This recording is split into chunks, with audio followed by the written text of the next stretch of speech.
are praising you and we are thanking you sa opportunity na makapag-aral kami ngayong gabi. Hinihiling po namin ang paggabay nyo sa amin sa pakikinig, ganon din po sa diskurso tungkol sa social effects ng Reformation, ng Protestant Reformation. Hinihiling po namin na makatulong to sa pag-intindi namin sa kasaysayan, sa pananampalataya, sa personal naming buhay, kung paano man namin makikita yung mundo at kung paano makikita namin na may mga epekto, may mga results ang mga ginagawa namin at na nasa ilalim ng kaharian nyo. Pinupuri ka po namin, aming Diyos. Tulungan nyo kami sa pangalan ng Panginoong Jesus. Amen. Ayan. Bigyan natin yung floor kay Brother Jeshu para sa simula ng lecture. Okay, so good evening po mga kapatid at mga bisita. Ngayon po ay October. So naisip ko na magandang ma-refresh tayo sa epekto ng Protestant Reformation. So ang Biblia,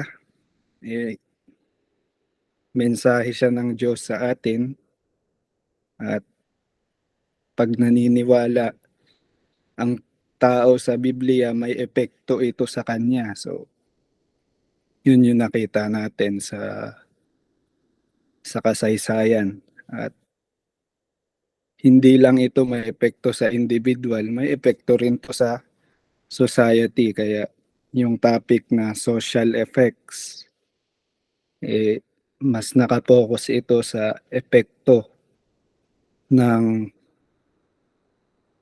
Reformation sa lipunan kung saan tayo namumuhay. So pag inobserve natin, maraming wala noong 1516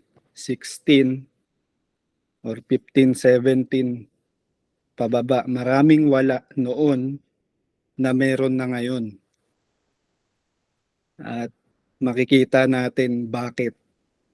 So aalamin natin yan ngayon. Now, let's just see ano na nga ba ang nangyari since 1517. So since 1517, nagsimula lang sa isang question o inquiry, public inquiry sa indulgences. Ngayon, ito na ang nangyari sa tinatawag nating Protestant Reformation. Merong 802 billion na Protestants. Nominally Protestants, hindi natin sure kung practicing, pero kung isesentos ang buong mundo, yan ang ilalagay nila sa religion nila. Protestante sila. So yan na yung epekto globally. At sa Pilipinas, specifically, 7% ng 110 million na Pilipino ay nagsasabing sila ay mga Protestante. So, bagamat hati-hati, iba-iba, maraming denomination sa Protestant, clear pa rin tayo na marami rin yung nag-a-adhere sa general na distinctive ng Protestantism, especially yung 5 solas. So next, ayan. So ayan nga yung historical background ng Reformation.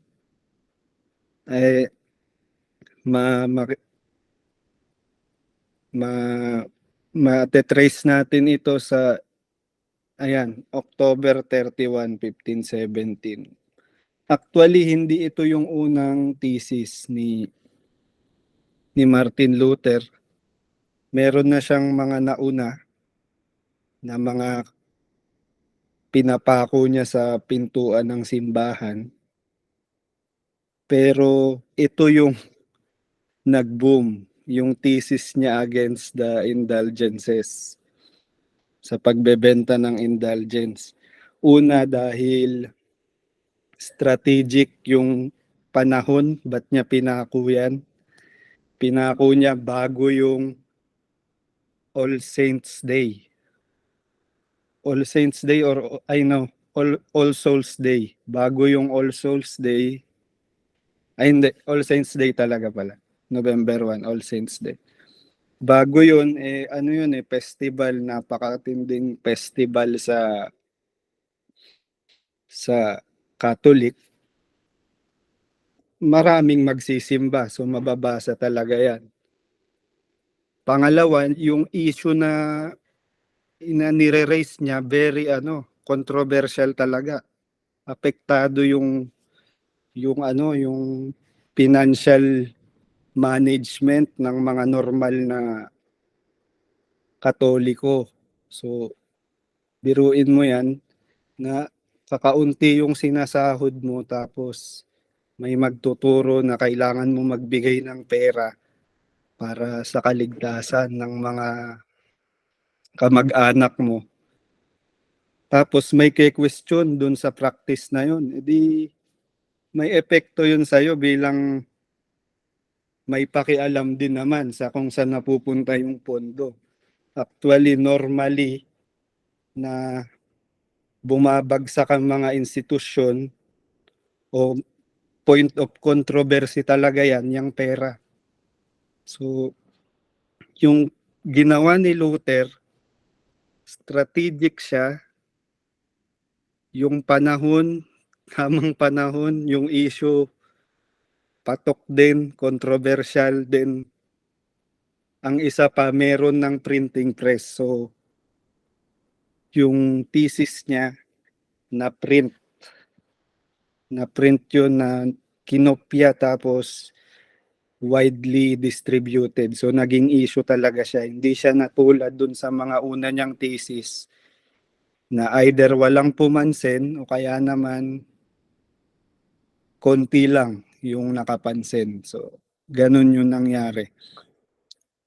So now, yung thesis na yan, yung napako niyang thesis na yan, may nagkaroon ng global na epekto. Ano ba yung mga kinwestiyon ni Luther, yung mga ilang contents nun? Ayan, so una na pwede nating maano rito, pag binasa natin yung 95 thesis, yung pag-question niya sa consistency ng pagbebe. Kasi ang una niyang punto, yung repentance na tinuro ng Panginoong Hesus. At dapat yung repentance na yun na tinuro niya, united ang buong simbahan. So kung ituturo yung pagbebenta ng indulgences bilang parte ng pagsisisi o pagre-repent, very contrary yun sa historical at biblical na doktrina ng Panginoong Hesus sa repentance. Pangalawa, yung sa 27, kinlarify niya talaga na yung kaligtasan sa purgatorio at yung relation ng pera, yung kasi ang turo talaga ng itong mga indulgence preachers, kapag daw may barya na kumakalansing sa coffer, merong kaluluwa na napupunta nakakaalis sa purgatorio. So, sinabi ni Luther, tao lang daw yun, turo yun ng tao. So, clear yung opposition niya, no? Linarify niya talaga, kontra siya doon. Doktrina daw yun ng tao. So, kung sponsored yun ng Pope, mapapaisip tong mga tao na, yung Pope pala, nagtuturo ng doktrina ng tao. Tao lang. Doktrina lang ng tao, hindi doktrina ng Diyos. At nilinaw niya rin, ang tunay na nagsising Kristiyano ay napatawad kahit walang liham ng indulhensya. So, sinabi niya yan sa 36, thesis 36. Tapos, mas matindi sa 46, sinabi niya, pag bumili ka ng indulgence, pero pinabayaan mo yung mga nangangailangan, yung mahihirap, hindi mo nakukuha yung indulgence, kumbaga, hindi ka napapatawad o yung kamag-anak mo hindi napapatawad, ang binibili mo paggalit ng Diyos. So, tindi ng wordings din ni Luther. Sinabi niya, maling-mali talaga ang pagbili ng indulgence. Ayan, sabi ni John Tetzel, as soon as the coin in the coffer ring, a soul from purgatory springs. Ayan. Ayan yung parang pinaka-message ng indulgence. Ayan, tapos,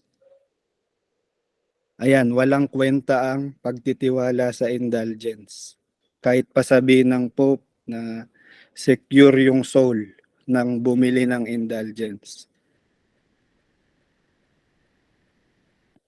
Tapos sa 54, kinwestiyon niya yung kadalasan ng pagpipreach about indulgence at the expense na hindi na napipreach yung salita ng Diyos. So, quite familiar siya, no, pag puro pera na yung preaching, tas wala nang salita ng Diyos. Issue na rin pala yan noon.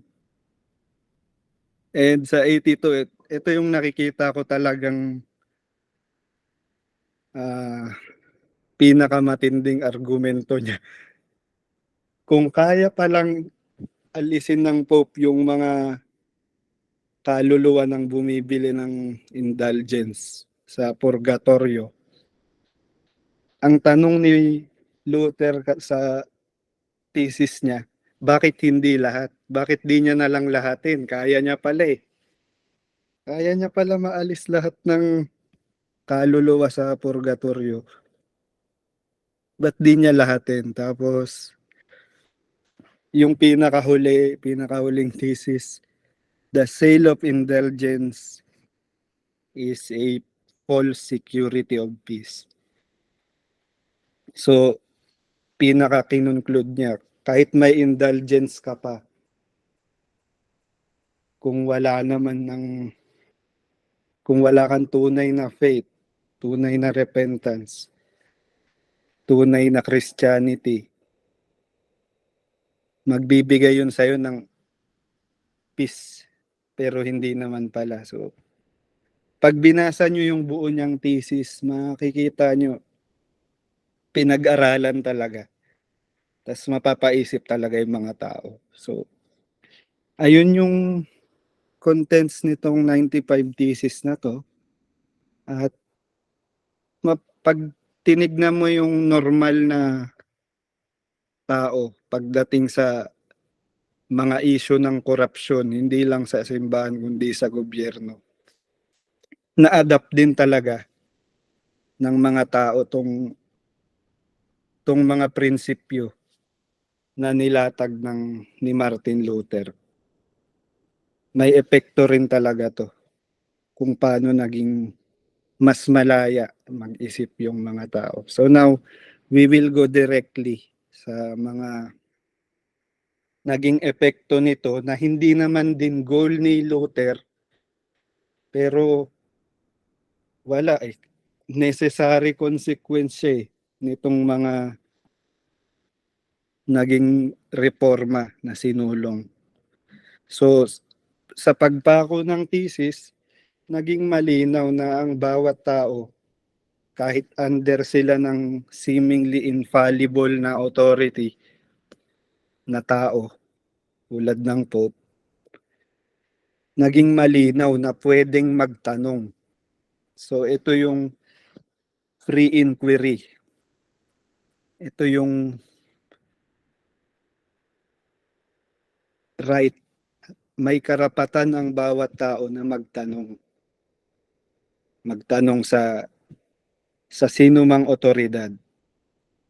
Kaya makikita nyo sa Constitution, halos lahat ng mga Constitution ng mga bansa, kasama sa karapatan yan, kahit nung mga accused, malaman nila ano yung kaso nila, malaman nila yung mangyayari sa kanila, malaman nila bakit sila bakit sila parurusahan. o kaya malaman nila yung ginagawa ng gobyerno. Merong mga nagsusulong yung Freedom of Information Act na hindi na lang itatanong, hindi na dapat maghintay yung gobyerno na magtanong yung mamamayan. I-disclose na talaga bago pa magtanong. So may mga ganong nagsusulong. So makikita natin na hindi, kahit sabihin mo pang infallible ka, pwede pa rin magtanong yung mga tao sa'yo. Yan yung unang freedom na naging consequence nitong thesis. Hindi pwedeng magsulong ng mga kung ano-anong programa na walang tanong. Pwede magtanong. Pwede ka magtanong. At dapat sumagot yung mga yon. So yan yung una. At may mga naging consequence yan. Nagsimula sa tanong, tuloy-tuloy na next. So dahil din sa doctrine na kung magtatanong ka man sa Pope, dapat may biblical basis ka at hindi ang tinuro talaga kasi ng Reformation, hindi ang infallible authority lang ay ang Bible, hindi ang mga tao. Walang tao na infallible kundi ang Bible. Kasi yan ay salita ng Diyos. So dahil dyan, kailangan magbasa ng mga tao kung gusto nilang malaman kung tama ang turo ng Pope, kung magtatanong sila. So naging project talaga ng mga reformers magkaroon ng makapagbasa ng Bible yung mga tao, matranslate yung Bible sa lengguwahe ng mga tao. So nasilang yung public literacy. So tung binabasa ko yung isang book about sa history ng Reformation. Nung panahon nila Luther, kahit pala yung mga nobles, yung mga tinatawag nating mga anak ng hari, mga prinsipe, mga anak ng duke, hindi lahat yun marunong magbasa. Bilang lang din doon. Kunwari sa pamilyang King Henry, sa pamilya nun, bilang lang din doon yung marunong magbasa. Hindi lahat yun marunong, kahit mayaman na. Unang reason, ang mahal ng libro kasi sulat kamay. Tapos ang mahal din, bumili ng teacher na magtuturo sa'yo magbasa.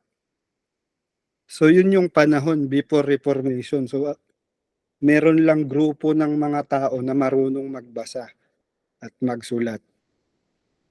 Yun yung mga tulad nila Luther na mga monk, mga teacher.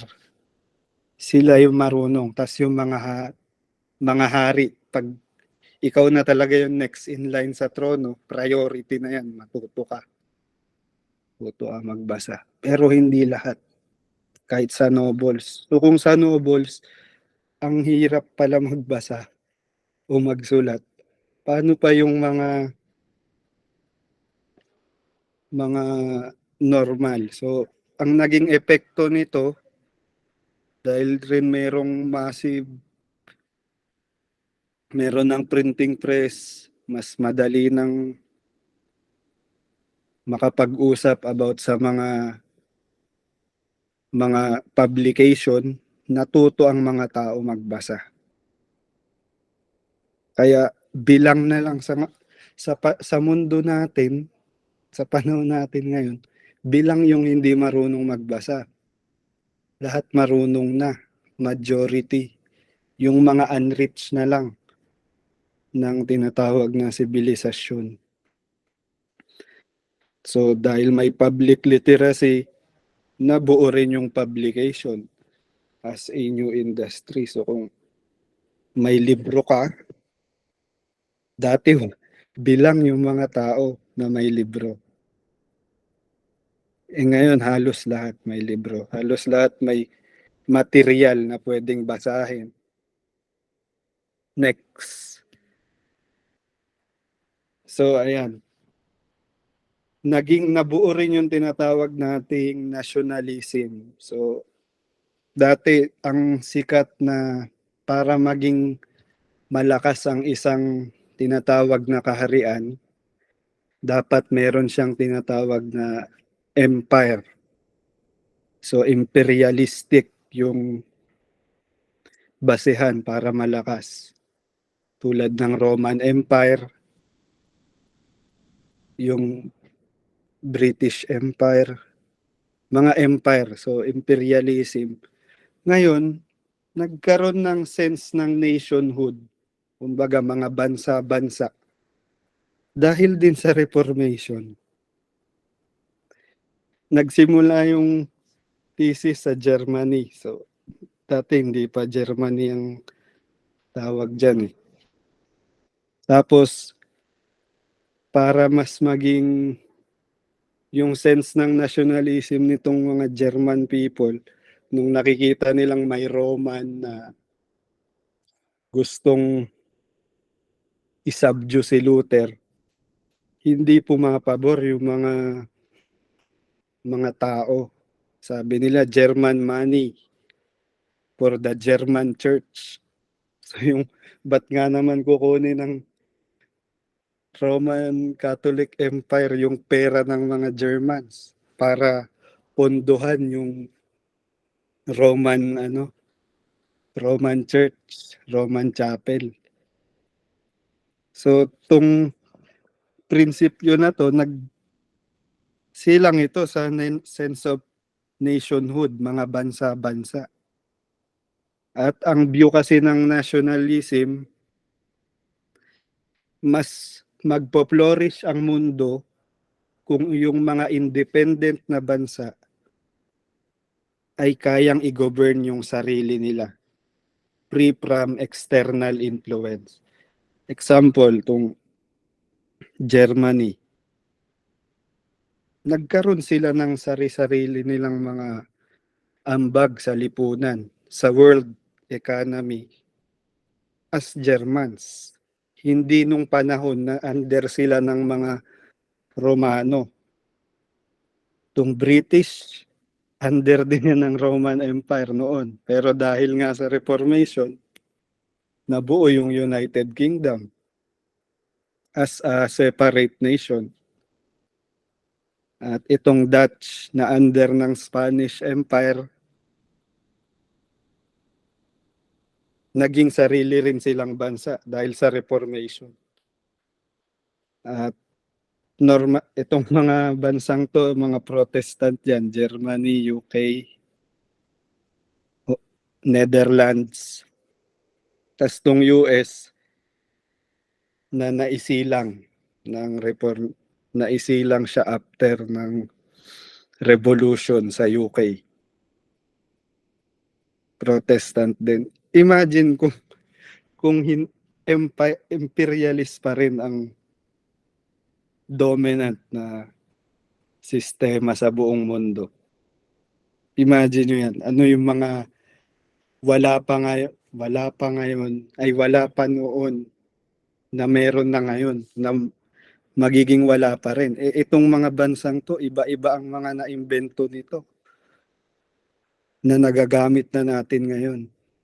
Hindi dahil under sila ng mga imperyo, kundi separate nation sila na ang goal nila matulungan yung bansa nila.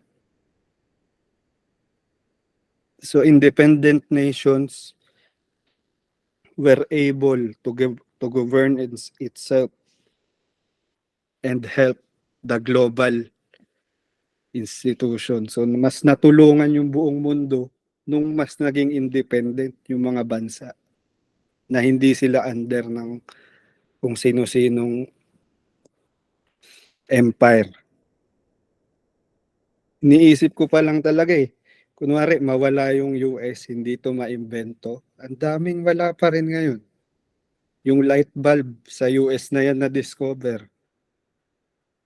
yung yung oil na massive massive drilling ng oil sa US din yun na-discover na eh. So, kung kunwari, batikan pa rin ang mamumuno sa mga bansang yan, matatagalan ng ang improvement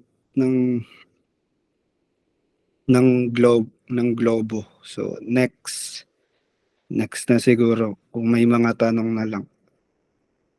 Tapos, ayan, yung capitalism. So, yung doktrina kasi ng Reformation, dati kasi, ang view nila, yung mga taong simbahan, tawag nga nila doon, the faithful, biruin mo yan. So, yung mga taong simbahan, yung mga religious, yung mga nuns, mga monks, mga priests, yun yung parang pinaka-dignified na trabaho. So, kung hindi ka ganun, you see yourself na below, nasa baba ka nitong mga to. Kahit nga yung mga hari, nasa baba sila nitong mga to. So,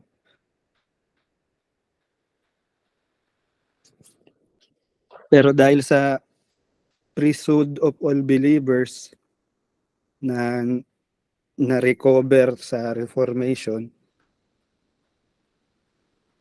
nasilang nito yung work ethic, yung tinatawag na Protestant work ethic. And itong work ethic na ito, hindi ito na sinabi ng mga protestante. Ang mga nagsabi niyan, ganyan magtrabaho ang mga protestant. Ang mga nagsabi niyan, mga unbelievers. Si Max Weber nga ata ay ang pinaka nag-coin ng term na yan, yung spirit of Protestant work ethic as the spirit that give birth sa capitalism. Si Max Weber, ano yun? Komunista. Socialist siya. Tapos sinisisi niya tong mga protestante kung bakit nagkaroon ng kapitalismo.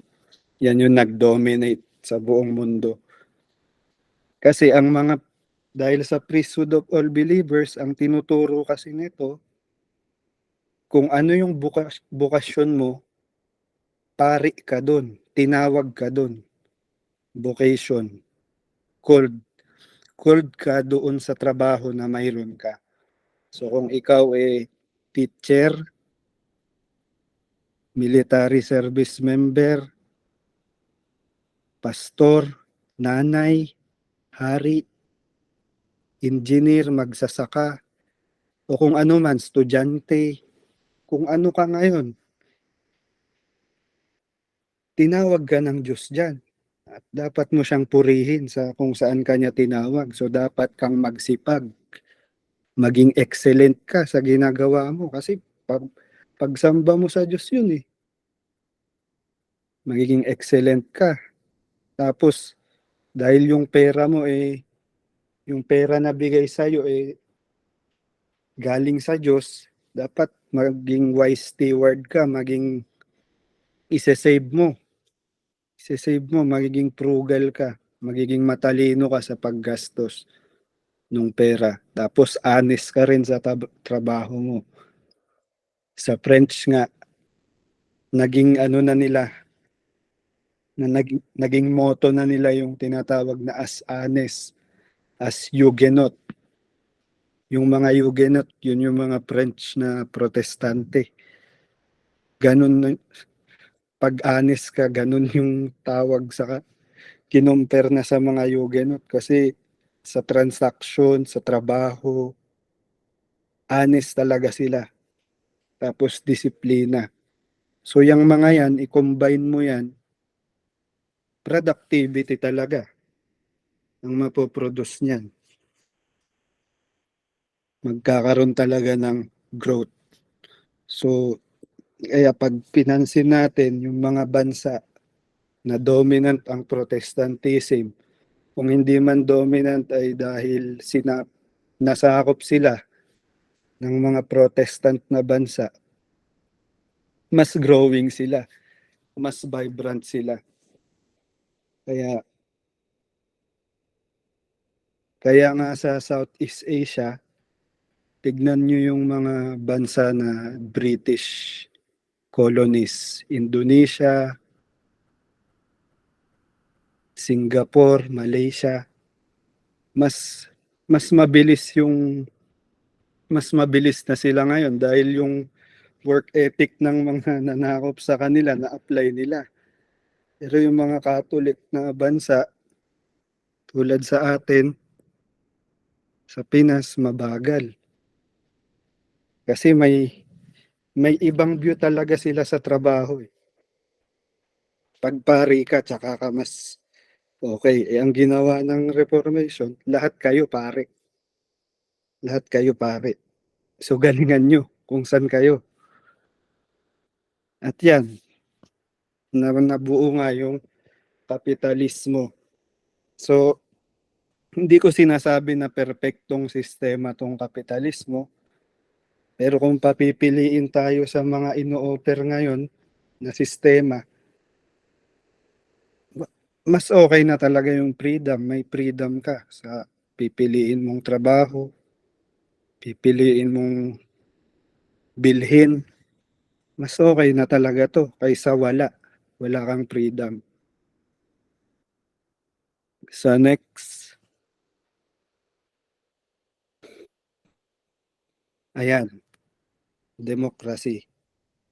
So, hindi hindi goal ng ng mga reformers na maging democracy ang dominant sa mundo. Wala nga yata silang gantong concept. Kung meron man, negative. Pero yung mga nagsimula sa pre-inquiry, pwede magtanong hanggang sa dapat may karapatan kang piliin yung gusto mong trabaho, gusto mong produkto na naging consequence niya na rin pati sa gobyerno. Dapat may karapatan ka na magsalita, magtanong at pumili ng gobyerno. So nung panahon ni Knox, actually ang mga reformers may connection talaga sila lagi sa mga ruling class.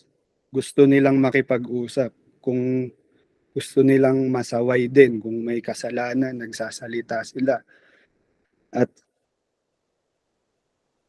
ang nangyari is, nung napansin nila na masyadong nakikialam ang gobyerno sa paraan ng reformasyon, ayan, nagsasalita ang mga reformers tulad ni John Knox na masusundin namin ng Diyos. Manghihimasok kayo sa gusto nyong ituro namin, masusundin namin ng Diyos, hindi kayo. So, naging clear dito na yung gobyerno may limit siya, hindi siya absolute. May limit ang gobyerno. Ito yung sakop niya. At doon lang dapat siya. So, dahil doon, nagkaroon din ng prinsipyo na mas ano ang sistema ng government na mas malilimitahan ng gobyerno. At ang naging dominant sa panahon natin ngayon, democracy. Kaya nakita natin sa buong mundo, 12 na lang ang monarchy. At yung mga monarchy na yun, mayroon pa yung part na may democracy sila, tulad ng parliament. Kung ginusto ba yun ng mga reformers, hindi nga nila gaanong accept pa yung ganitong concept, pero yun yung naging dominant. Epekto ng mga pagtatanong at pagkontra at pagsunod sa Biblia. Next. At ayan, hindi natin alam ano pa yung mga susunod na pwedeng mareforma. Pero nakita natin ang daming naging epekto ng reformation. At sabi nga ng isang article, journalist siya ng CNN, sabi niya, "'Tong mga protestante ang dami nilang pagtatalo, ang dami nilang pagkakaiba, tas pabago-bago, pabago-bago.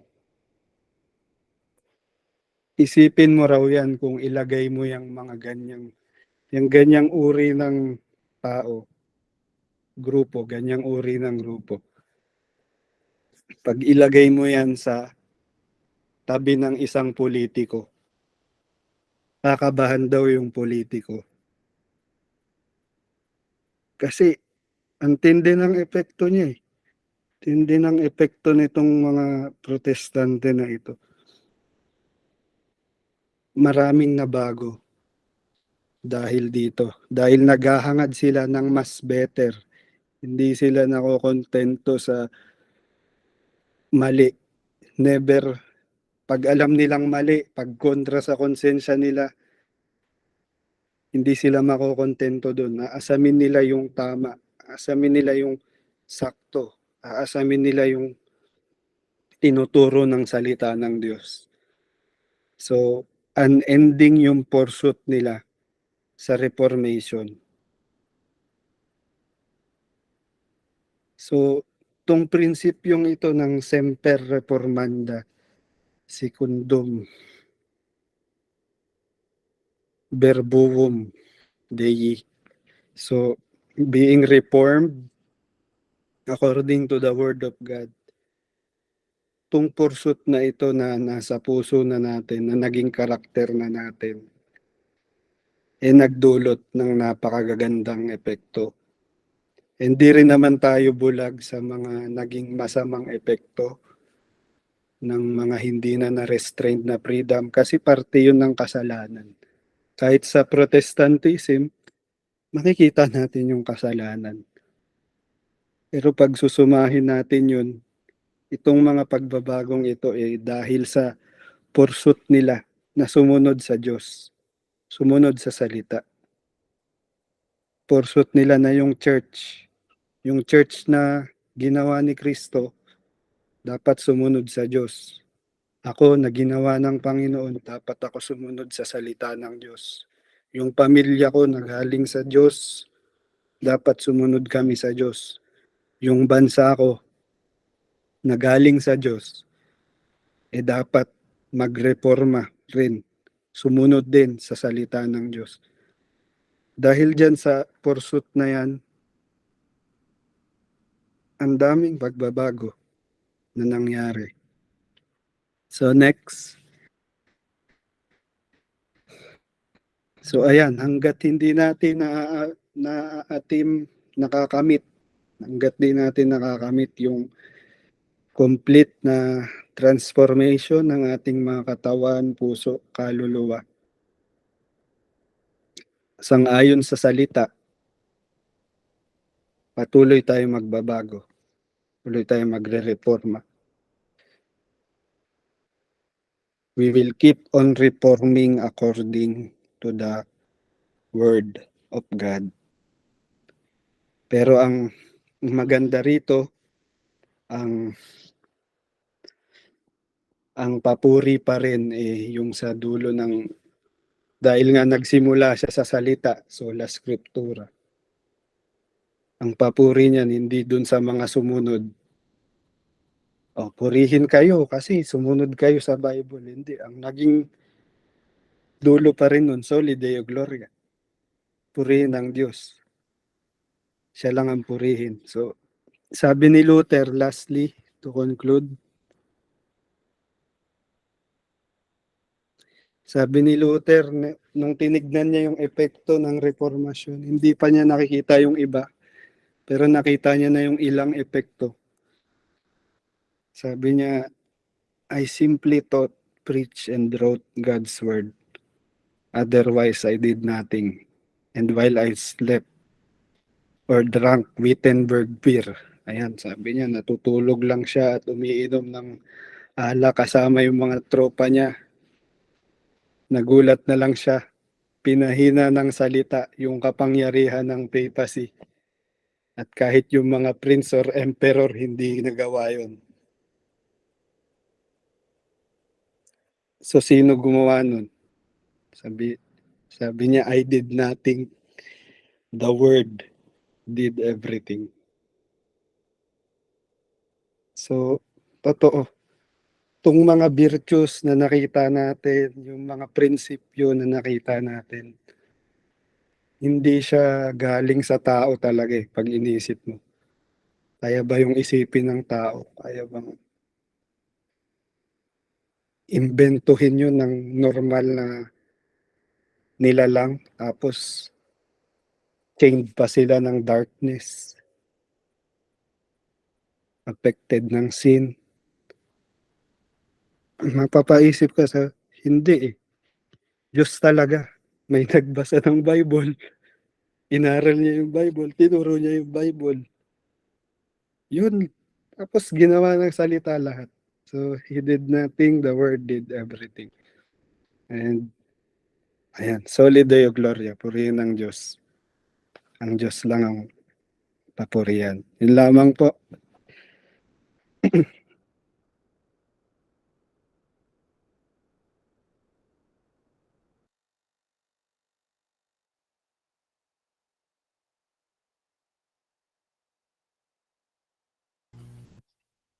Ayan, salamat bro sa lecture natin sa social effects ng Reformation. So ngayon, pupunta po tayo sa discussion time. So pwede kayong mag-raise ng hand, mag-chat, at mag-open ng mic para sa mga questions. Questions or comments or mga realizations dito sa naging lecture ni Jeshu.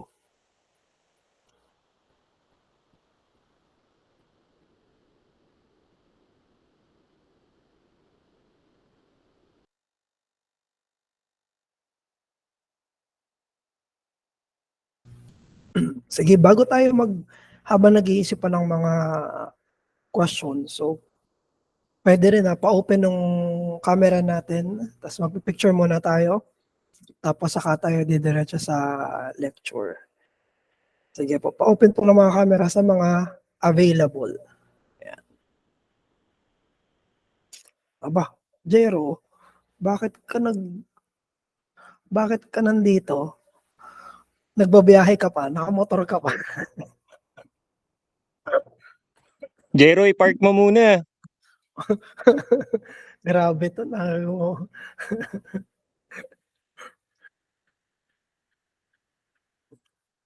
Nakasabit naman yata yan sa ano eh. Oops, stop sharing. Huwag ka na tumingin dito, Jero ha. Sa kasada ako tumingin. Okay. Sa mga available, okay. Sige po.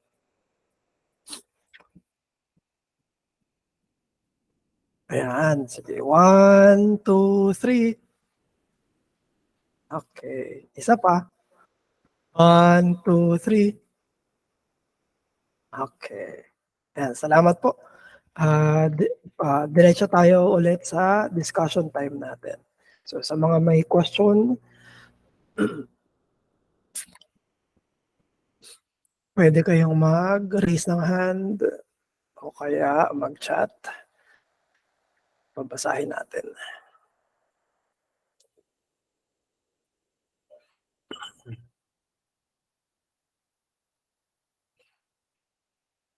Pero si Jesho ang sasagot nito pag nagtanong kayo.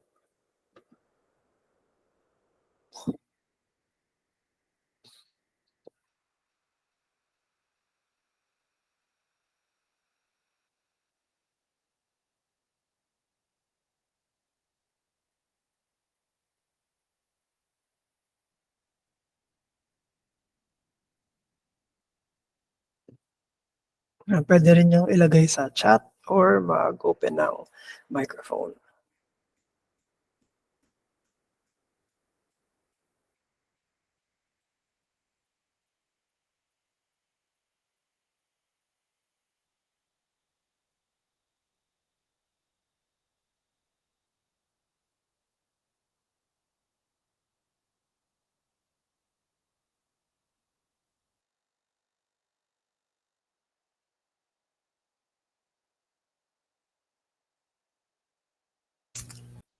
Ayan, si Ezekiel mayroong question. So basahin ko to, bro. How do we distinguish religious and secular if yung impact ng Reformation ay sa society as a whole?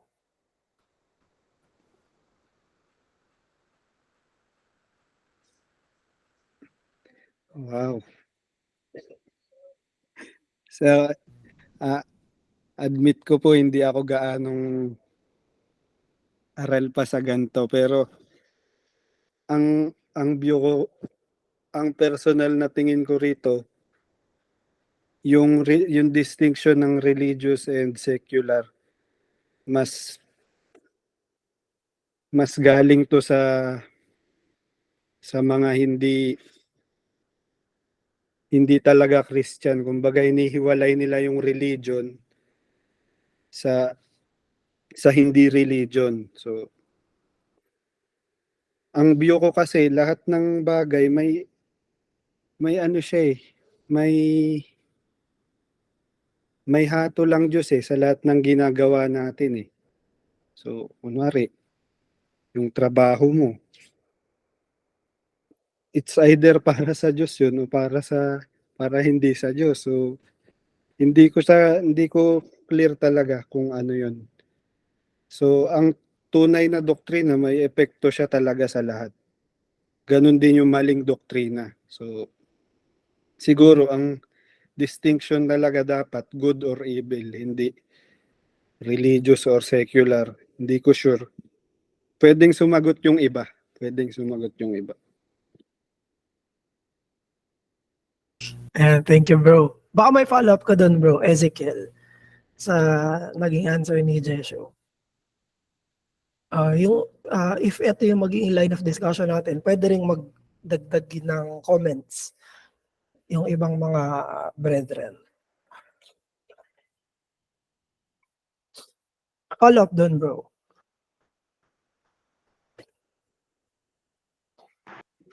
Sige, adyo na para sa linaw. Naririnig ba ako? Yes, bro. Yung line of questioning ko kasi nakaroot kasi yung Two Kingdom Theology, Protestant Reformation din na nagmula, particularly kay Martin Luther. Yung sinasabi ni Jesho kanina na lahat tayo ay naging priest. So, kahit nasa secular work ka, ginagawa mo yun for the glory of God. So, yun yung isa sa doctrine na na-develop sa Reformation, sa Protestant Reformation. Ang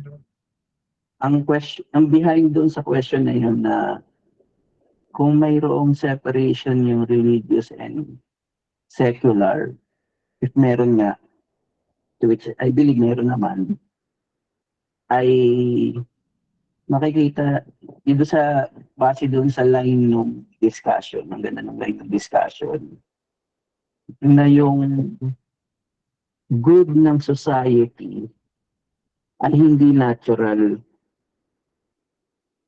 Kung titingnan natin na common traits lang, natural lang yun eh. Pero sa discussion na nangyari, kaya nagkaroon ng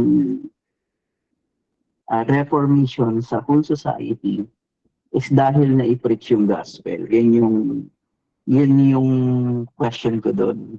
Na bagamat hindi intended ng mga reformers na yun nga, nasa capitalism, democracy, hindi nila intended yun. Ang isang question ko doon, intended ba yun ng gospel?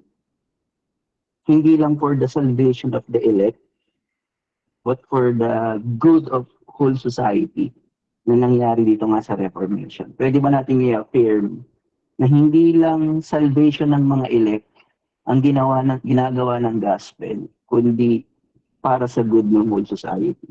Pwede ba natin yung i-affirm?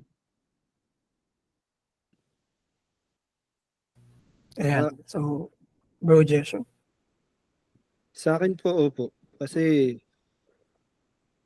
intention ng gospel hindi lang i-save yung mga nakaririnig, kundi baguhin. Tapos yung transformation sa sinililigtas, may epekto rin siya dun sa paligid niya. Kunwari, yung may anak na naligtas. Ang goal ng gospel, gawing mabuting anak yung niligtas niya. Tapos kung may trabaho rin yung niligtas niya na yun, gawin niyang mabuting empleyado. So, intention ng gospel yung transformation. Yes.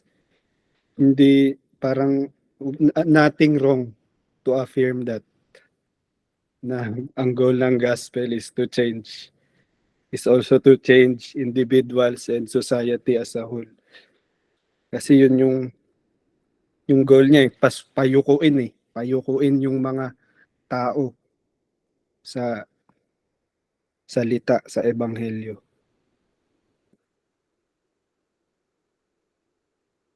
Ayan, magandang mga examples saka line of discussion. Bro Eze, baka meron kang follow-up doon.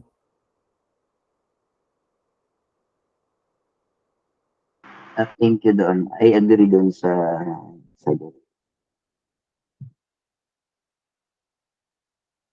Ayan, sige po. Pwede pa kayong magbigay ng mga questions inline sa discussion or mga follow-ups? ayaw ko lang i-push kasi may relationship with post-millennialism and amillennialism. So to affirm kasi na intended ng gospel to change yung society, I think departure na yun sa amillennialism. Sa pag ganun yung sagot natin. Ano lang, thought lang yun, thought lang. Sige, inject mo na yan. Sige.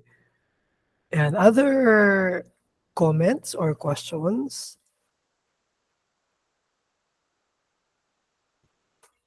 Si Joel. Go, bro. Ano po? Ay, thank you bro Joshua. Tsaka thank you Pas, kina Deacon Marlon. Ano po? Good evening po. Bali yung napansin ko lang dun sa nations kanina.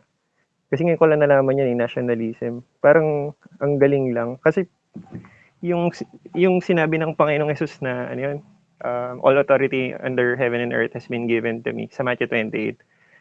And tapos sinabi niya na go therefore and make disciples of all nations. Parang although yung Greek yata doon, hindi siya yung nation na as we know it nations ngayon. Correct me when I'm wrong. Tapos ang interesting lang na I believe prophecy siya na magkakaroon talaga ng yung kasi ang alam ko, intindi ko is tribes tapos kingdoms yung kilala noon.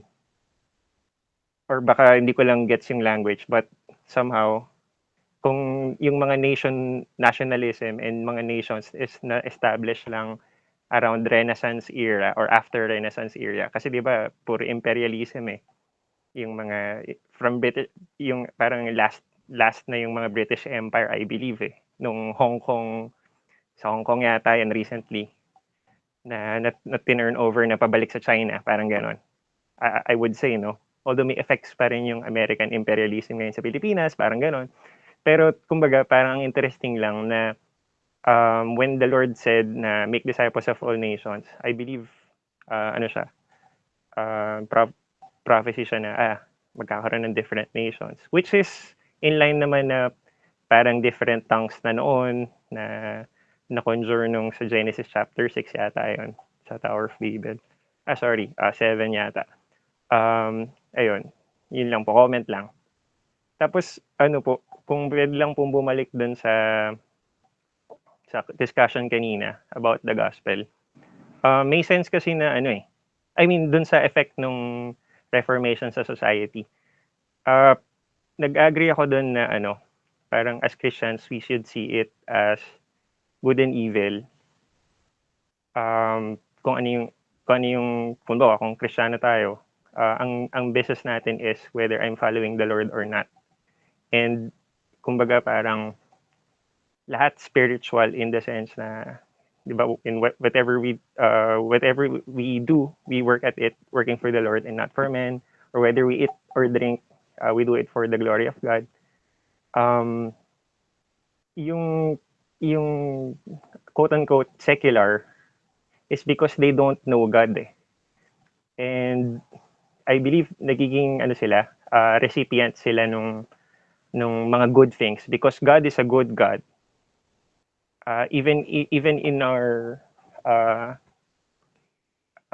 depravity is nagiging recipient pa rin tayo ng, alam mo yun, yung tipong kahit sinners tayo, we enjoy families, we enjoy friends, ganyan, we enjoy the sunrise in the morning na sinabi naman ng Panginoon na it both rises both for the weak and the dead. Parang ang bigat lang nung implication na sabihing tawag saan, yung effect ng Reformation. I would still go back dun sa not yung sinabi rin ni Martin Luther na it's not really Martin Luther per se or sina John Huss. Yes, thank God that God used them specifically, but I would argue na it's really the sovereign providence of God na talagang sa kanyang salita may effects.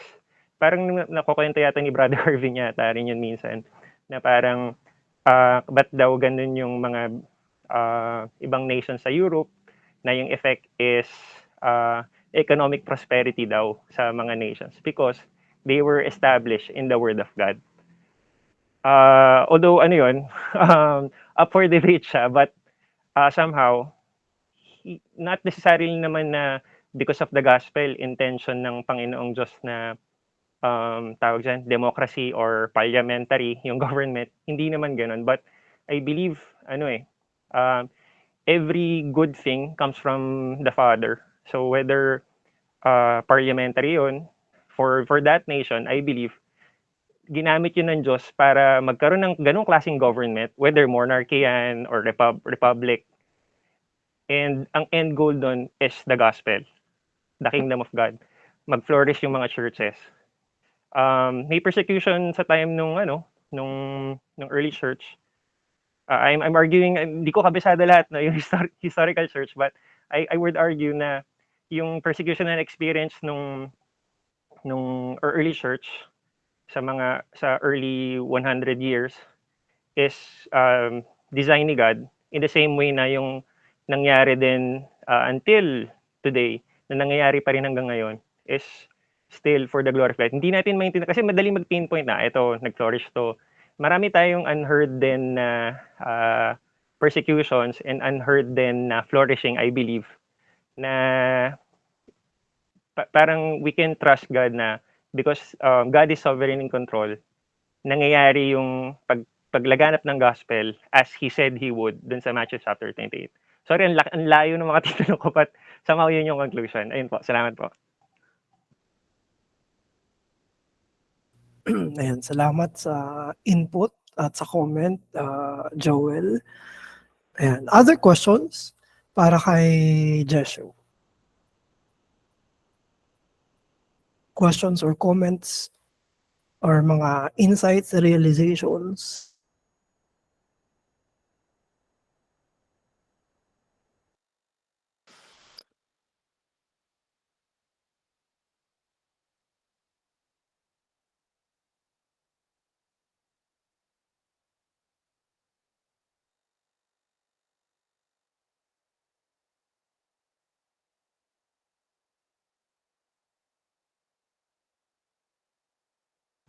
And so welcome ulit sa mga nakasama natin kanina hanggang ngayon. Ayan, si Deacon Marlon. Tapos after ni Deacon Marlon ay si Joel. Go, Deacon Marlon. Good evening po sa lahat. Isa po sa mga alam natin na bad side or mga masabing masamang nangyari after Reformation is yung maraming gera at maraming kamatayan. Isa yun sa mga major accusation I think ng mga Catholics na dahil sa Reformation ayan, dahil binigyan yun ng freedom yung mga tao, ganyan yung nangyari. Lahat na lang kini-question, lahat na lang pinaglalaban.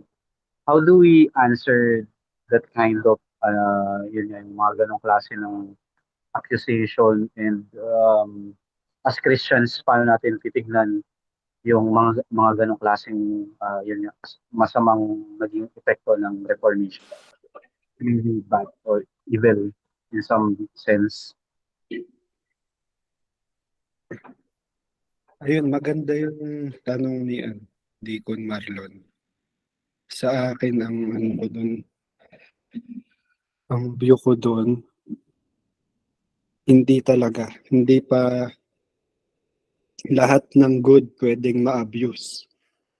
So, ang sinasagot ko lang sa kanila, kunwari, sasabihin, sinisisi ng mga Catholic yung Reformation. Ang isasagot ko sa kanila, saan mas rampant yung evil? Nung panahon na walang pure preaching ng gospel o nung panahon na meron nga lang ding abuse. Meron lang ding abuse. Tulad nga niyan, yung World War.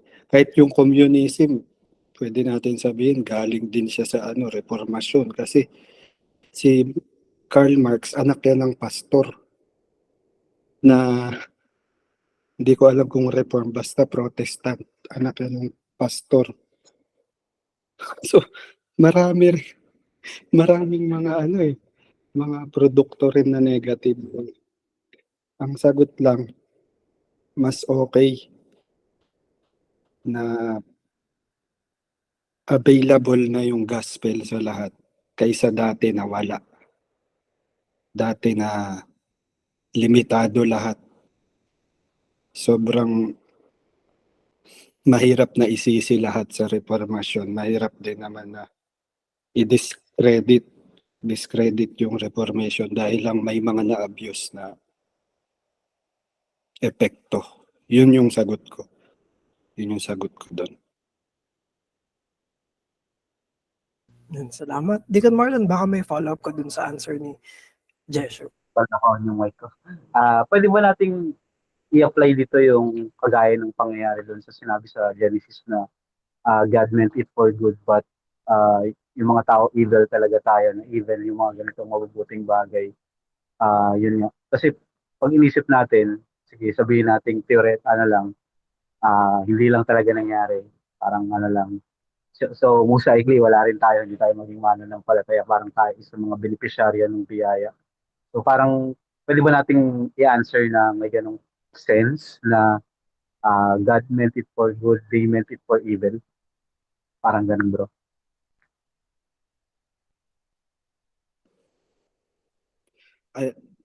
Pwede natin sabihin yun. Kasi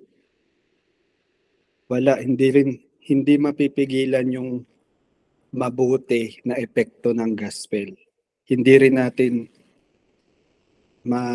mapipigilan yung kasamaan ng kasalanan. Masama ang kasalanan, may epekto talaga yan. Yung gospel, mabuti, may epekto rin. So ganun. So kahit yung Reformation, mabuti siya, may mga makasalanan pa rin. Makasalanan tayo. Magkakaroon ng sin. So magkakaroon ng mga bad. Meron ding bad na result. So tama po yun. Hindi natin pwede i-suppress yung truth dahil lang may bad na effect. Pwede rin natin sabihin sa kanila, sige, wag na i-preach yung gospel kasi nagkaroon ng World War. Mali. Wrong. Very wrong. Hindi mo na ituturo yung tama dahil may ibang bansa na pumalpak. May mga naging apostate. Parang mali.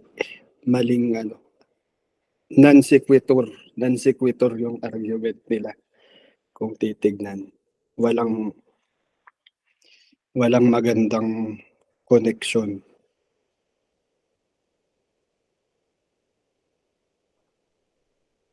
Thank you, bro. Ayan, salamat sa discussion. Inline dun sa naging question and answer, basahin ko lang yung mga comments. So sabi ni Brother Ezekiel, saka hindi naman religious, gospel yung dahilan ng mga war, kundi politics. Ayan, so malaki yung influence ng politics kung bakit sila nagkakaroon ng giyera. Religious, political. Tapos sabi ni CJ, for me, magkakaroon pa rin naman ng giyera kahit walang reformation, baka nga daw mas malala pa. Ayan. So marami ring mga gera na hindi nangyari dahil dito sa Protestant Reformation. Mhm. Ayan. Ayan. Thank you.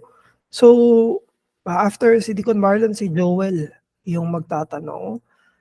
Basahin ko na lang bro ha. Tapos after ko basahin, Joel, baka gusto mo siyang i-elaborate. Ayan. So basahin ko yung chat ni Joel. Yung mga orphanage, universities, hospitals, tama ba? We can affirm na ang nag-establish is mga Christians, nag-pioneer or nag-popularize. Joel, gusto mo i-elaborate siya or diretso na tayo? Ayan, sige. Sige bro, Jeshu. Tingin ko oo. Pero pinaka-aware ako sa Pilipinas. Dumami ang mga hospital, school, nung dumating yung mga Protestant missionaries. So parang yan ang distinctive na mga Protestant missionaries compared sa Catholic na ang ginawa lang mga simbahan tapos hindi nila tinuturuan yung mga tao maging literate. So yeah, I can affirm that na mas nag-flourish yan yung mga hospital, mga schools dahil sa mga Christians din. Do ngayon makikita rin natin yung abuse, naging pera-pera na rin siya. Yung mga hospital hindi na siya nakikita as pagtulong sa kapwa. Profit ano na rin siya, profit making na mga institution. So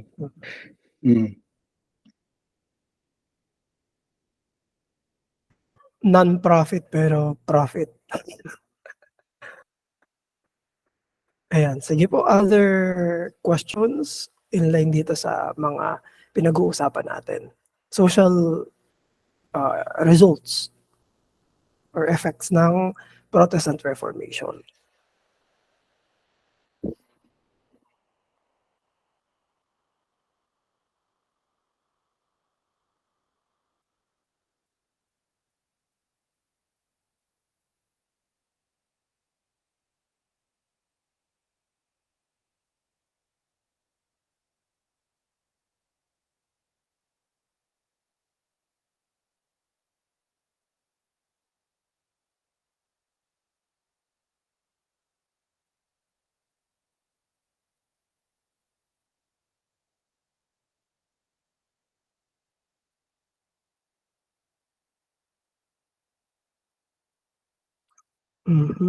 Ayan. Si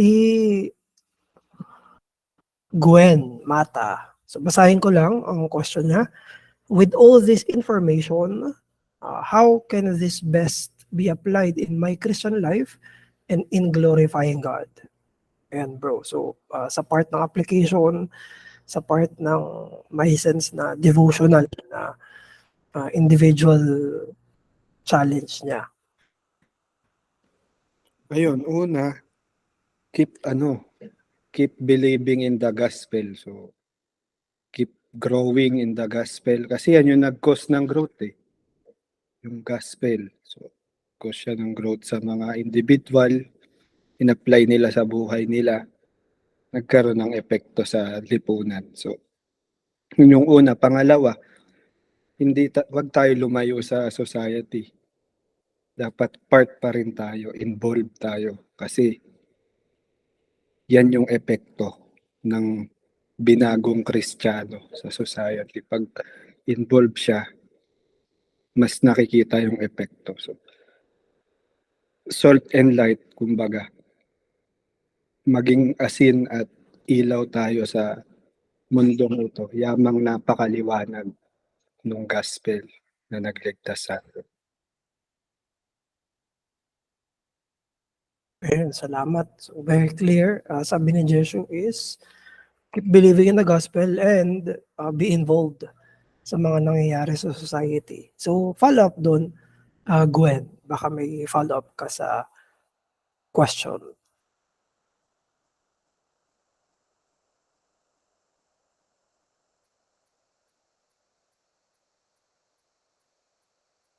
Siguro ako na lang mag-follow up doon, Jesho.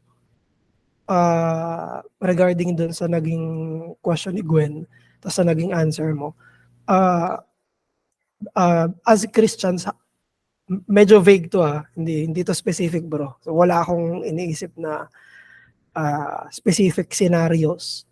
Pero as Christians, how much should we be involved sa mga nangyayari sa society? So, pwede ka magbigay ng general answer din or pwede ka rin mag-specify. Parang how much involvement yung dapat nating ibigay sa i-involve yung sarili natin sa society. Dahil yun yung isa na naging answer mo. May mga tendency yung mga Christians na wag masyado makialam sa mga nangyayari, or makialam sa mga nangyayari sa lipunan. So, as Christians, general lang na mga tingin mo, how much should we be involved as Christians sa society? Ayun, so sa akin strategic na sagot. Yung una, kung saan ka nilagay. May pinakamalapit na society sa'yo, yung pamilya mo. So, be involved dyan. Kung anak ka, i-honor mo magulang mo. Magulang ka, yung anak mo, turuan mo. I-disciple mo, i-catechize mo. Tapos kung may trabaho ka, ayun, maging aware ka sa trabaho mo, anong mga nangyayari sa trabaho mo, ano sinusulong doon. May agenda yung kumpanya mo Dapat alam mo yun. Kung may eskwelahan ka, ganun din. May agenda yung school mo. Ano yung agenda nun? Kung botante ka, bilang botante. Kung politiko ka, bilang politiko, pero mukhang wala pa naman. So yun. Tapos alamin mo rin yung mga desire mo. May mga desire ka na makabubuti sa bansa o sa pamilya mo o sa lipunan mo. Alamin mo yung mga desire mo na yan. Tapos humingi ka ng counseling. Paano madedevelop yung desire na yan. So yun yung sa akin. Tapos yung makikita natin na over-involvement, yung wala kang connection. Tapos nakikialam ka. Doon yung tingin kong over-involvement naman. Kung ibang bansa, masyado kang involved kahit hindi mo naman bansa yun. Kaya nga ibang pamilya, nakikialaman mo yung mga pamilya, desisyon ng mga pamilya na yun. Fokusan mo yung kung saan ka. Yung kapitbahay, no? Yung kapitbahay. Ganito dapat. Ganito dapat gawin nyo. So yun. Tapos pagdating sa mga urgent na dapat talagang tutukan ng Kristiyano, yung local church niya, tapos yung education, kung nasan sila. Tingin ko dapat tutukan yun. Ngayon, bilang namumuhay tayo sa panahon na to. Kasi nakakalungkot Nakakalungkot yung agenda ng education sa panahon ngayon. Na kung pababayaan ng mga Kristiyano, pangit yung epekto. So yun yung sa akin. Strategically, tsaka as urgent. Ayan, salamat bro. So, sa mga answer. So, yung main ay yung mga providentially given sa atin ng Diyos. And then, may mga strategic na mga usapin. Ayan, bro Eze, baka meron kang follow-up or mga comments. Follow-up question dun sa recent lang na tanong. Ang pinag-uusapan kasi doon ay individual. hanggang saan naman yung involvement ng church as a church, not just an individual. Halimbawa, may problem sa state, sa politics, pwede bang mag-involve ang mga Christian, hindi lang individual as a church? So, yun yung question ko. And go, bro, Joshua. Ayan, so kung kung medyo kontra yung sagot ko, magpapasako po ako sa pastor kasi di pa ako pastor eh. So, mahirap mag-isip ng involvement ng church ng wala pang experience paano dapat kumilos yung church. So sa akin personally, nag-o-observe ako sa mga churches. Tingin ko kailangan magsalita ng church sa mga moral issues. Conscience ng state ang churches, so kailangan niya. So, kunwari dito sa states, issue yung abortion. Sumasali talaga yung mga church sa mga discussion about it. Tapos sumusulat sila sa mga leader nila, sumusulat sila. Pinapahayag nila yung pagkontra nila. Tapos pag may mga utos na labag, hindi sila sumusunod. Pag pinasasara yung simbahan, hindi sila sumusunod. Sumasamba pa rin sila. So tingin ko okay na involvement yun kasi moral issue dapat talaga involve ang church. Pero siguro yung overreach, yung mag-endorso ng mga kandidato, siguro overreach. Hindi ko gaano sure kung wise na gawin yun, yung mag-endorso. Pero kung tinuturo ng church yung mga doctrine, yung tinatawag na political theology, nagtuturo ang church, magiging wise yung member sa pagboto. Pero tingin ko okay yung church na sumulat sa gobyerno, okay din na magsalita, maging voice. Okay din na magkaroon sila ng program to help yung society. Kunwari, may mga church na nag-a-adapt. Meron silang adoption dahil laganap yung abortion. Sa homosexuality, since yan yung sinusulong sa Pinas, hindi ko alam yung pinaka magandang program para doon. Pero dapat mag-isip din yung church. Hindi masama na mag-isip yung church about sa ganong issue. So, yun yung sa tingin ko. Yun yung sa tingin ko. Ayan, salamat ulit, bro, sa answer. Bro Eze, baka meron kang follow-up dun sa naging answer ni Jeshu. Wala naman, Pastor. Salamat. Ayan, so maganda yung mga nabanggit din ni Jeshu na sa usapin ng society na merong role yung church. Narinig rin natin kanina, no? Sa pinaka-lecture tapos sa mga earlier discussions na yung gospel ay tinuturo tapos nagkakaroon siya ng ramification. Yan. Maapektuhan talaga sila. Pero hindi na rin namang masama na specify yung mga moral na issues. Pero i-relate pa rin natin siya anong kinalaman niya sa scripture, sa Diyos, sa ebanghelyo.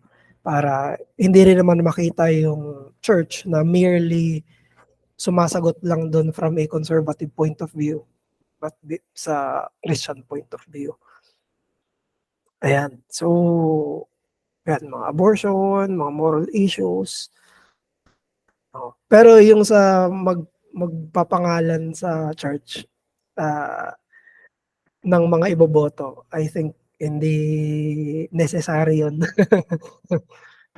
Depende, Pastor, kung magbibigay ng upuan. Sa unahan pa, no? Tapos ipagpe-pray pa sa harapan. So, tapos yung sermon, James chapter 2. Ayan. So, ang maganda doon, yung principle yung ituturo. Ayan. Tapos, nasa conscience yung mga members. Based doon sa mga principles na yun, yung magiging mga application nila. Ayan. Sige, other question, other concerns. Sir, Go, bro. Reflection Reflection. lang dun sa naging lecture. Ang ganda nung naging point. Yung naging reflection ko lang ngayong gabi is yung Reformation, hindi lang na-limit doon sa Reformation ng church, sa religious worship, hindi lang, sa doctrine, hindi lang doon na-limit. Yung application sa akin ngayon, hindi dapat malimit yung Christian life sa worship sa church. Bagamat yun ang pinakamahalaga. At hindi rin malimit yung Christian life sa private and personal sanctification. Kadalasan kasi yun lang lagi yung nabibigyan ng emphasis. Yung worship every Sunday and then private life, private sanctification. Ay maganda yung nangyari sa Reformation dahil sa pagiging faithful nila sa Word of God. Ang laki ng naging effect sa society. So, ganun ko siya ngayon nakita na yung Christian life ay pagiging salt and light tayo ng world, hindi lang ng church at saka sa private. So, yun yung naging reflection. Ayan, salamat bro sa magandang reflection na yun. Sinabi sa Matthew, we should be salt and light dun sa mundong to. Even sa early church, no, nangyari yun sa Ephesus. Nung nag-spread yung gospel doon, nagkaroon talaga ng effect doon sa lipunan nila. Si other question, ayan, so time check 10:32. So meron pa tayong ample time. Pero pwede na rin kayo mag-share ng mga, mag-chat ng mga prayer items para mamaya maipag-pray natin. Pero hindi na natin isasama sa recording yung prayer time dahil may mga private doon na mga ipag-pray natin. So, open pa tayo sa mga questions at mga discussions. So, you can chat, saka you can open your microphone.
Ayan.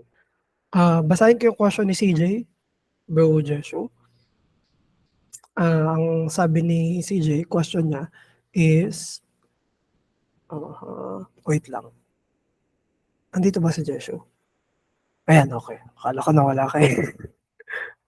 Ayan, sabi ni CJ, when it comes to issues like corruption, should we be vocal? If yes, to what extent?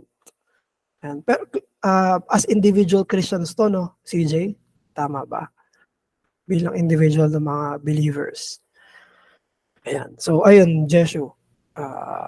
Sa usapin ng mga corruption, kailangan ba maging vocal? Hanggang saan yung extent ng pagiging vocal ng Christian sa mga ganitong klase ng corruption? Tingin ko Tingin ko po as individuals, opo, pwede. So sa akin hindi naman siya yung required na dapat lahat nagsasalita. Kung gusto mo, pwede ka magsalita. Pero aralin mo rin Mm. yung mga issue ng corruption kasi hati-hati na. Ang hirap na magtiwala ngayon sa media. Minsan may narrative sila tapos i-connect na nila corruption. Pero kung may awareness ka sa nangyayari talaga, maging wise ka sa pagbanggit mo ng issue, maging strategic tulad ni Luther. Strategic siya, may tamang panahon na pinako niya yun, di ba? So ganun din tayo.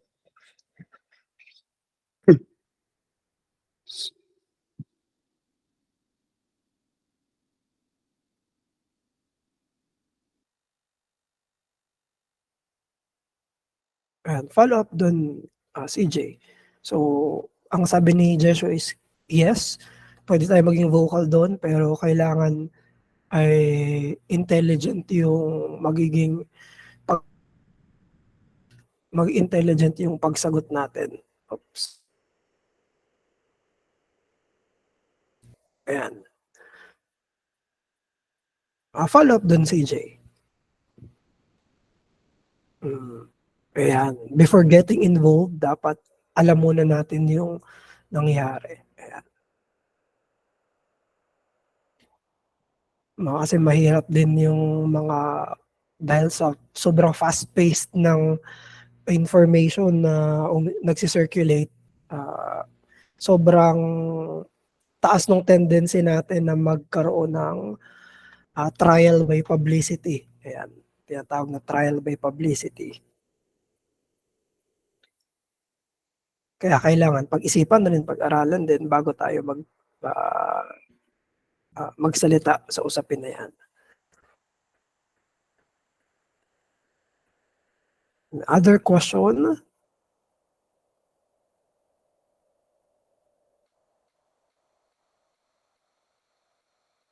Sige, ako muna bro, Jesho.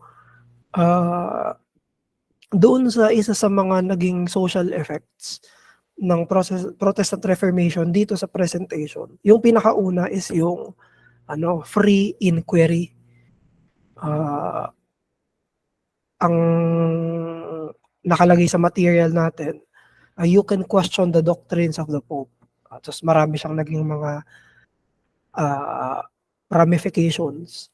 Pero sa panahon ba nila sa kasagsagan ng Roman Catholicism na syempre na sila apostate. Masasabi ba natin na sobrang liit or wala talaga ng free inquiry, yung kalayaan na matuto, kalayaan na magtanong, kalayaan na mag-question doon sa authority ng church. So pwede ka bang mag-comment doon? As compared ngayon. Opo, kung ikukumpara po talaga, ang taas ng tingin nila sa mga nasa simbahan. So yung pagtatanong pa lang, mahirap na. Ang karaniwan lang talaga nakapagtatanong, yung malalapit. So si Luther, medyo mababa rin siya. Hindi pa rin yan kataasan pagdating sa hierarchy. So yung ginawa niyang pag-inquire nasa Pope mismo at hindi lang sa mga colleagues niya,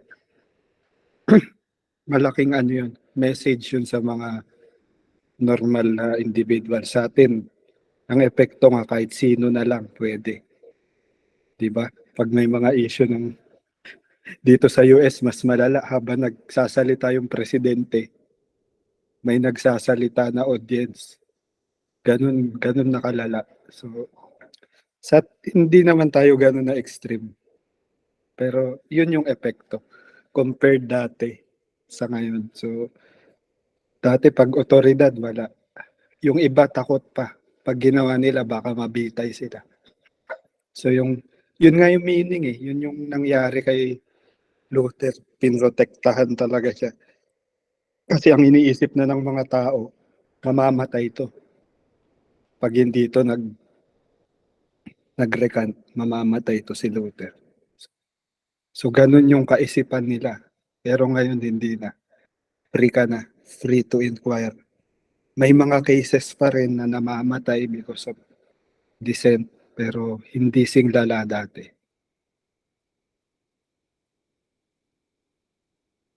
Yan, salamat bro.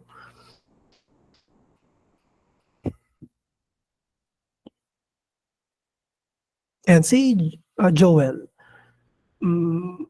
masasabi mo rin ba na nagkaroon ng social upheaval dahil may doctrine of temporal power ang Pope at nabawasan ito somehow, ano? Ibig sabihin nito bro ay yung social effect ng Protestant Reformation na nabawasan yung power ng Pope kaya may mga nag-akla sa kanya. So, I believe yun yung question, no? Ayan. So, bro Jesho.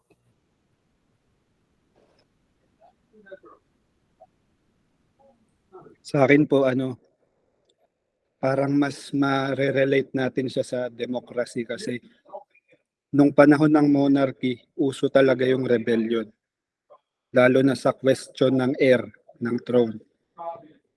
Nag-aaway talaga sila, hindi yan yung heir, dapat ito yung heir. So nagkakaroon ng rebellion, nagkakaroon civil war. Nabawasan yun nung botohan na. Kung sino yung maupo, agree yung mga tao kasi desisyon yun ng mga tao. Tas hindi sing rampant ngayon. Pag in-observe nyo yung mga civil war sa recent history, yun yung paglipat from monarchy to democracy.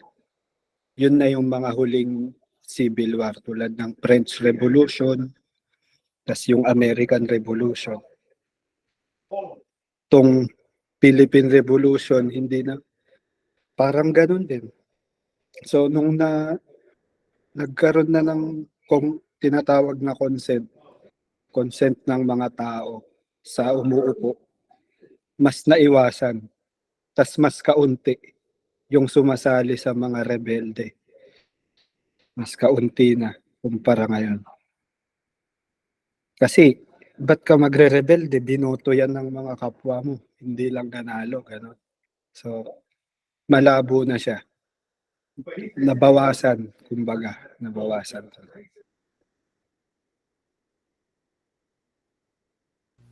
Ayan, thank you bro. Maganda rin yun na input, no? Na sa panahon, hindi nagsimula yung ma-upheaval nung Protestant Reformation. Sa ano pa lang sa divided Israel pa lang, di ba? Sobrang bilis nung mapalitan ng mga hari. Parang ilang days pa lang. Ilang days pa lang yung hari, ilang months pa lang siya naghahari. Tapos papalitan ka agad siya ng panibagong hari dahil sa upheaval. So ngayon, kung may mga disagreements, discourse siya. Ayan, hindi na katulad dati na patayan talaga ng widespread. So ngayon, ang discussion na yung disagreement, hindi na papatahin. Actually, may issue tayo sa Pilipinas niyan, di ba? May pinaghuli ngayon dahil may issue ng parang pinapapatay niya yung kalaban niya sa politika. Ayan. So, time check, 10:44. So, if may question pa, siguro kahit isa, pwede pa yan. Tapos, pwede na kayo maglagay ng mga prayer items. Ipapanalangin natin sila sa closing prayer natin. Ang nagbigay pa lang ng prayer items, si Jesho, sa si Pastor Erdy. Open po tayo sa discussion. So, magbigay ako kahit 2 minutes. After 2 minutes, magpe-pray tayo.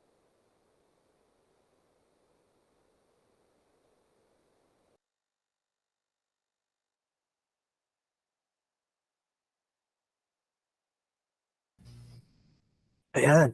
Okay. So, ito yung question, Jeshu, from CJ.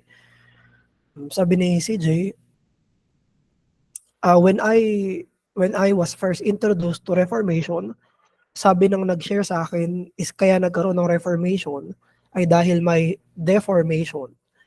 And with these few words, nagkaroon na ako ng idea sa at essence nito. In your own words, how will you introduce it to an unbeliever? Yeah, so sa usapin ng ano yung Reformation, nabanggit ni CJ yung summary ng naibigay sa kanyang idea. So ikaw bro, Jeshu, sabi ni CJ, how will you introduce it to an unbeliever? Normally, ano lang talaga, mga casual na discussion. Tapos na-open. Pero ang pinaka goal ko talaga pag-usapan ng religion, yung ano yung kumbaga ano yung pinakakailangan, which is yung gospel. Pero pag may mga tanong sila about Protestantism, lagi kong ino-open na maraming wala noon na meron na ngayon dahil dyan. Dahil sa Reformation. So, tapos bahala na sila mag-research. Kung may tanong sila, alam naman nila alam nila na protestante.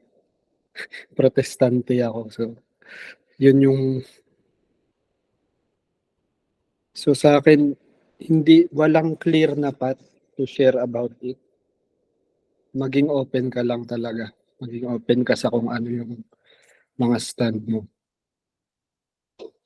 Gospel talaga. Ang goal natin is maligtas yung mga tao. Tapos sunod na yan. Sunod na siya, mare-reform.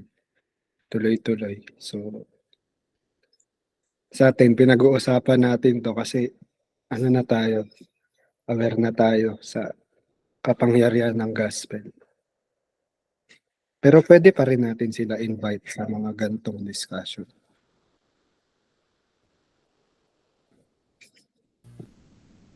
Ayan, maraming salamat ulit sa mga nakadalo.